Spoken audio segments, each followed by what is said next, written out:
so now y'all seen the setup of how I tint my lace and taking that little layer off. I don't know what that was. I guess it was supposed to give it more of a skin-like finish, but I cut that off as y'all saw in the previous clip. This is the packaging. The name of the brand, I think, is Kalyss. If I'm wrong, please let me know. It is 100% premium synthetic hair wig. This is the packaging. Y'all saw that it came with a 2-pack of skin-like or skin color stocking caps, and this is the card that was attached to the wig, and then it has a note on the back of the card. So this is the wig in all of its glory. Look at the highlighted colors. You can see the light brown, you can see the brown. This is so beautiful. Look at the curls. And this is a 28-inch 4x4 lace wig, okay? So as y'all seen right here, this part right here is 4x4. So it's not like your 13x6. This is a 4x4, and the lace is like that around the temple areas. So I'm going to apply it to my head, and I'm going to customize it, fast forward it of course, and then we'll get back on a review of what I think about this wig and where you can find it from. So stay tuned.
Alright, hey you guys, welcome or welcome back to my channel. I am Makeup Shay. Today's video, as you can see, is this beautiful unit that I have on today. Brown is seen to be my color. Okay, so anyway, let me get into the information on this. This wig is brought to you by Kalyss. I don't know how to pronounce it, I'm sorry, but they sent me this unit to review for you guys, and I thank you, Kalyss, so much for sponsoring this video and for sending me this unit for the review for my channel. This unit is gorgeous. It is brown with highlights of blondie brown color. I can't really I'm not gonna describe the stuff, y'all. I just know it's brown with low highlights. This is Kalyss 28 inches. It is a curly wavy synthetic wig, y'all. This is synthetic. She's synthetica or whatever.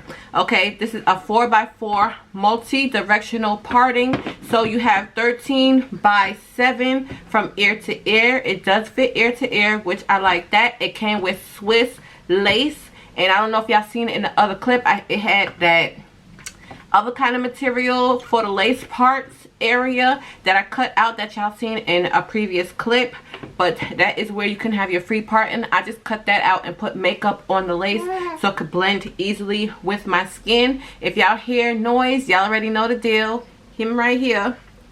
Okay, so this is a multi-directional part synthetic lace front wig for black women. It's heat resistant, curly, wavy, free parting, and it has 150% density. It is not a frontal, but it says it's a frontal, and it does come with baby hairs, as y'all can see here. Okay, this unit was $51.99. If I do have a discount code, I will put it in the description box, so y'all make sure y'all look in the description box for all the information and links to this wig down below. Okay, so yeah, y'all seen how I applied it. I cut the lace. I used my Eben. This is the Eben New York Wonder Lace Bond Lace Wig Adhesive. This is the Extreme Firm Hold. I got this from my local beauty supply store. And you know, your regular scissors, eyebrow comb, all that, razor and all that stuff. So let me tell you some things about it. It is Kalyss synthetic fibers. That's the material it's from. It's brown with highlights. It is approximately 28 inches. This is a natural look and it's soft to the touch, which I can say that it is very soft to the touch, you guys. Look at them waves. Look at the curl pattern. Look at it. Look at it. Gorgeous. Okay, beautiful. So what else? It is heat resistant, temperature to 320 to 60 degrees. So if you want to hot comb it, as y'all seen in the previous clip, I did hot comb the sides to lay it down a little bit flatter and, you know, make it look a little bit more natural. Because the fullness, the 150% density to me was a little bit, I don't know. It's a lot, but I don't want it at the top of my head. Okay, so it's perfect for daily use, Halloween, concerts, theme parties, weddings, dating, etc. Here are some warm tips when it comes to this unit. It says not to spray gel, water, and wax on the wig, which will cause the wig to be oily. It says all synthetic hair wigs happen to minimum shedding and tangling, which is normal. It's a curly unit, so just expect some tangling and some shedding, okay? It is synthetic, so it's not your 100% human hair. Okay, it says color sometimes may be a little different from the photos because of your computer's monitor color setting or other reasons. It's ear to ear. It has a deep hand-tied curved lace part and combs. The combs are one on the side, one on the side, one on the back with adjustable straps and a comb in the nape area. And let's see what else they say for you guys. It has side pads, also add a level of comfort. I can agree to that. You have the adjustable straps. It says brush. It tells you how to wear the wig, like how to prep your hair for the wig. And I said the density, I said the texture, I said the heat sensitivity. Okay, and the circumference, the cap construction for theirs is like 21.5 to 22 inches. So if you have a bigger size head, I do not think that this unit will be for you, but you're welcome to try it. But 22 inches is the biggest that this construction is in. It is ear to ear, 13 by 5 by 13 by 7.5. Front to back, it is 14 to 14.5 inches, which fits most heads. So it also has a breathable netting in the area so air can breathe through. You're not sweating, your head don't stink. You know, some of them don't come like that. Like the full caps, they don't have the breathable mesh area so the air can flow through and you can get proper air, I guess. So it has 3 combs, and I think that's pretty much all that I wanted to say about this unit. Other people are reviewing this unit, so you can check them out if you want, but y'all can see for yourselves. Baby, I did them things step-by-step video for you guys so you guys can see. So I would highly recommend y'all go and get this wig before it sell out, especially in this color, because this color is bomb. Okay, so go ahead and get y'all this unit. And I don't know, let me stand up for you guys so y'all can see. So it's right past my breast area. So I really like this wig, and I wanted to say thank you again to Kalyss for sending me this unit. I really liked working with you guys. Their customer service was excellent. They always emailed me back if I had any questions. So y'all make sure y'all check out their link. I will have it in the description box below. I hope you guys enjoyed watching. It's time for mommy duty, so I got to go. I love y'all. Take care. Don't forget, comment, like, and subscribe, and I will see you in my next hair tutorial edition. See y'all.